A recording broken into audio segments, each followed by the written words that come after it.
Hello र नमस्ते सबैलाई, म प्रतिमा। आई होप तपाईँहरू सन्चै हुनुहुन्छ होला।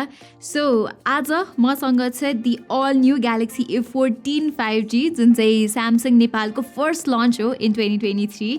It's the successor to last year's Galaxy A13 र यो चाहिँ नेपाली बजारमा अर्ली फेब्रुअरीदेखि अभाइलेबल हुँदैछ।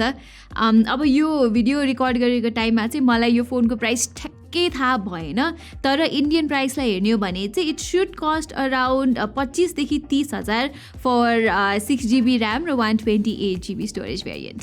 एनिवे, स्यामसङको ग्यालेक्सी ए सिरिजको बारेमा छोटकरीमा भन्नुपर्दा यो लाइनअपको फोन्समा चाहिँ हामीले युजुअली एकदमै अट्र्याक्टिभ डिजाइन्सहरू पाउने गर्छौँ र the Galaxy A14 5G is no exception.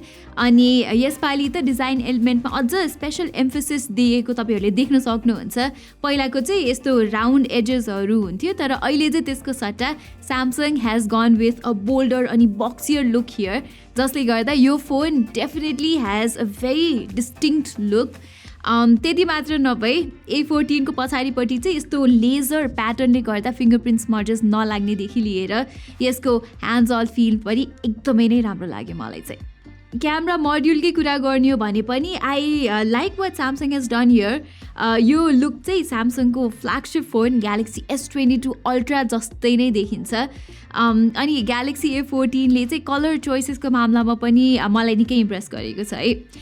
मैले चाहिँ यो डार्क रेडवाला मोडल चलाइरहेको छु, जुन चाहिँ S22 अल्ट्राको सिग्नेचर कलर बर्गेन्डीसँग निकै मेल खान जान्छ। यससँगै there is also the classic black finish, whereas अलिकति लाइभली र कलरफुल लुक रुचाउनेहरूको लागि चाहिँ it's available in a light green colour option too. Okay, अब प्रिमियम लुक्स त भइहाल्यो। बजेट सेगमेन्टमै एउटा ठुलो फोन खोज्नेहरूको लागि पनि देयर इज गुड न्युज।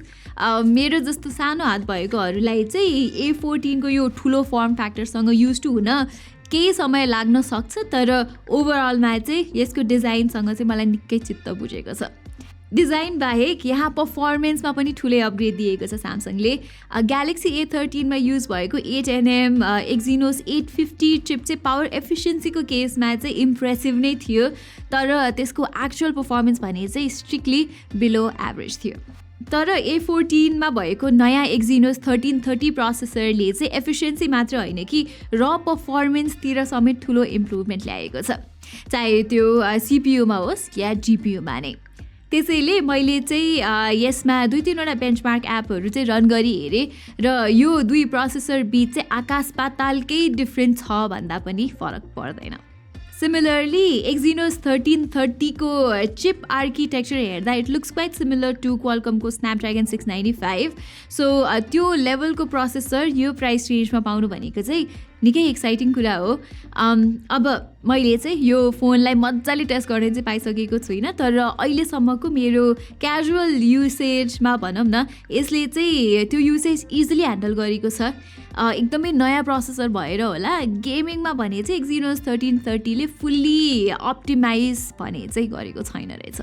उदाहरणको लागि चाहिँ ग्यालेक्सी A14 मा अहिले PUBG mobile just HD graphics र हाई फ्रेम रेट्समा खेल्न मिल्छ विथ 30 FPS, जबकि विनो कि यसकै क्यालिबरको स्न्यापड्रागन 695 चिपले चाहिँ त्योभन्दा हायर सेटिङ्समा स्मुदर गेम प्ले दिन सक्छ।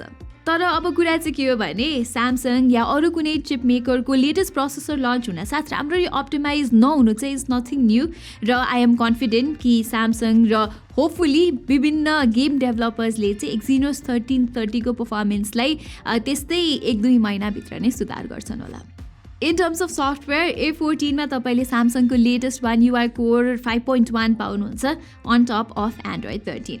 अब मलाई चाहिँ यो एन्ड्रोइड स्किन कति मनपर्छ भनेर त मैले बेसिकली हरेक स्यामसङ फोनको भिडियोमा भनि नै राखेको हुन्छु। सो त्यो सबै कुरा चाहिँ let's not repeat it.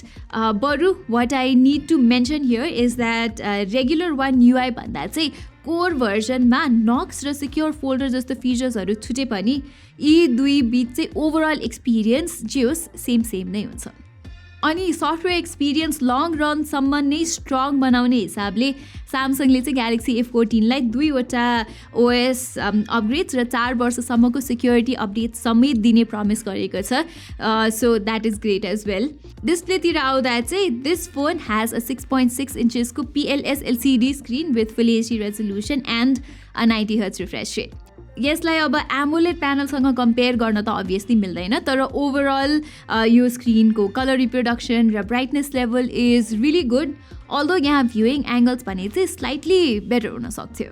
Regardless यो फोनमा चाहिँ वाइड 1L1 सर्टिफिकेसन भएको हुँदा तपाईँले नेटफ्लिक्स, एमाजोन प्राइम भिडियो जस्तो ओटिटी प्लेटफर्म्समा चाहिँ रेडिली फुल HD कन्टेन्ट स्ट्रिम पनि गर्न सक्नुहुन्छ। यसलाई कम्प्लिमेन्ट गर्दै स्टेरियो स्पिकर्स भएको भए चाहिँ झन् मजा आउँथ्यो, तर ग्यालेक्सी A14 मा चाहिँ तपाईँले सिङ्गल बटम फायरिङ स्पिकर मात्र पाउनुहुन्छ।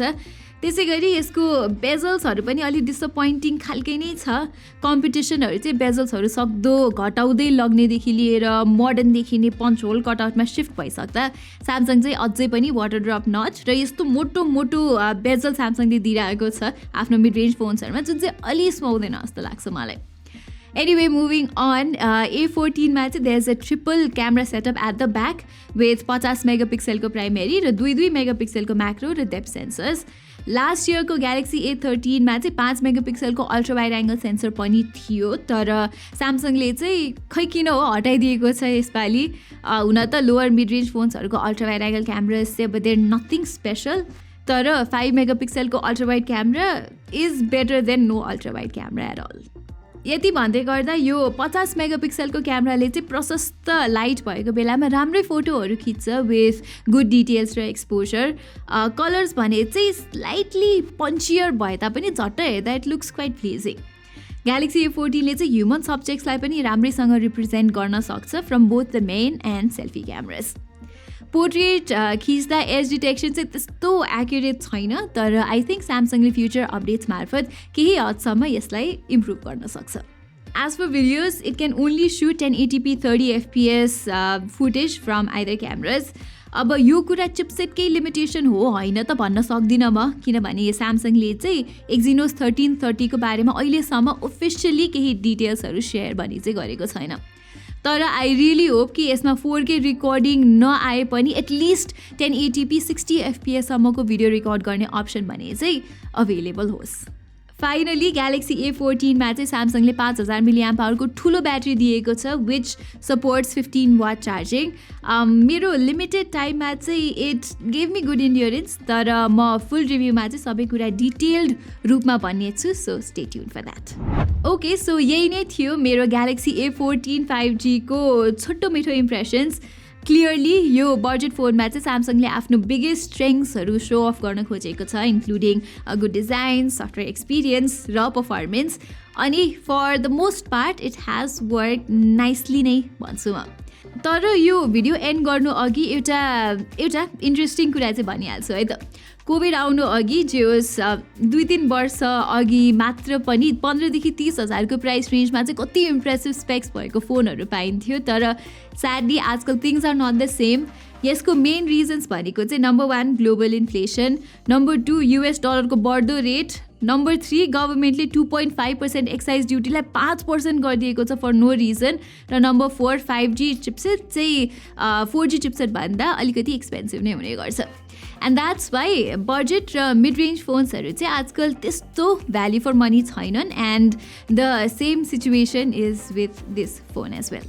सो एभ्रिवान, यही नै थियो मेरो स्यामसङ Galaxy A14 सँगको छोटो मिठो एक्सपिरियन्स भिडियो। म चाहिँ यो फोनको फुल रिभ्यू लिएर पनि चाँडै नै आउँदैछु, plus I am very excited for Galaxy S23 सिरिजको लन्च, सो त्यो पनि म निकै चाँडै कभर गर्नेछु। त्यसको लागि चाहिँ हाम्रो च्यानललाई सब्सक्राइब गरी त्यो बेल आइकन थिच्न चाहिँ नबिर्सिनु होला। यति भन्दै म प्रतिमालाई बिदा दिनुहोस्, धन्यवाद।